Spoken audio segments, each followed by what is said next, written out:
Chemotherapy is a medicine that's used to treat lung cancer, and it's most commonly given intravenously as a drip treatment into a needle in a vein in a person's arm, although sometimes it can also be given in a tablet form. Chemotherapy actually works by attacking cells when they're trying to divide and multiply into new cells, so it interferes with that process and thereby kills the cancer cells.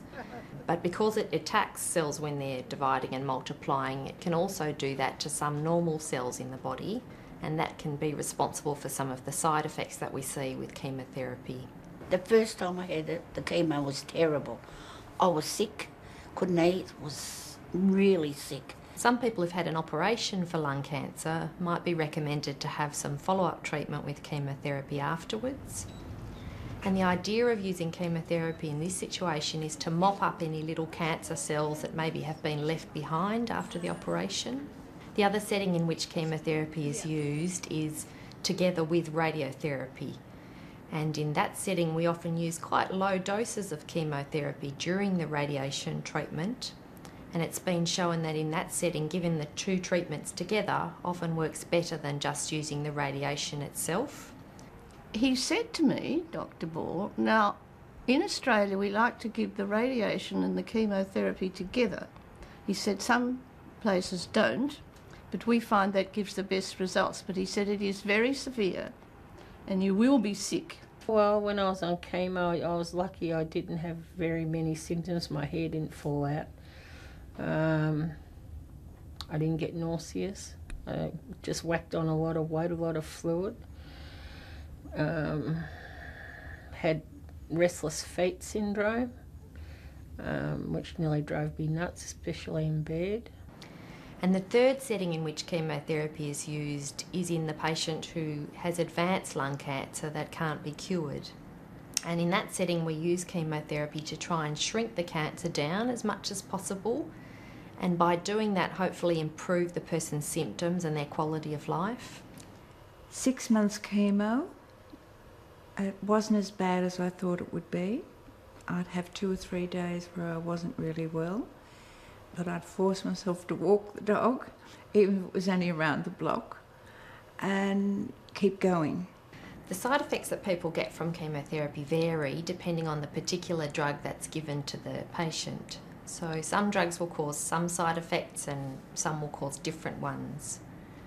For example, hair loss is a side effect that we do see with some chemotherapy drugs, but other drugs might just cause a bit of hair thinning, or other drugs cause no hair loss at all. Some of the other common side effects of chemotherapy include what we call fatigue or tiredness, and also it's quite common to have problems with the bowel. So some people can get constipation and other people can get diarrhea. They make your taste a bit funny. Your nose smell the thing a little bit funny, like a pregnant woman, I can say it. Because when you want to eat something, you feel, oh, yeah. Another common side effect that people are very afraid of is whether they'll get nausea and vomiting with their chemotherapy. And again, some drugs are more likely to cause this than others. But with drugs that we know that could cause nausea and vomiting, what we do is before chemotherapy we give people a pre-medication of drugs to prevent nausea and vomiting.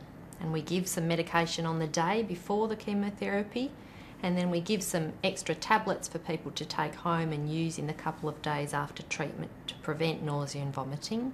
I was quite sick, nausea, and extremely tired.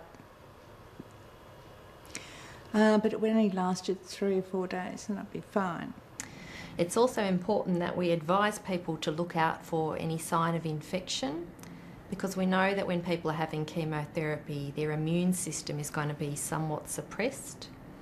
And this happens because the chemotherapy will temporarily lower the levels of the white blood cells in a person's body. And white blood cells are a type of blood cell that we use to fight infection. And we know after chemotherapy that the level of these cells will fall and then it will rise back up again as the person's always making new ones. But when the cell counts are low, people can be at risk of infection. So we get people to monitor themselves for this by having a thermometer at home and checking their temperature on a regular basis, or if they ever feel unwell. And we advise people to contact the hospital or their doctor straight away if their temperature ever goes above 38 degrees. So it's important that you talk to the doctor about what the specific side effects are for the particular drug that you might be receiving. There's a number of additional resources such as booklets or fact sheets about chemotherapy that people can get from their doctor or their chemotherapy nurse.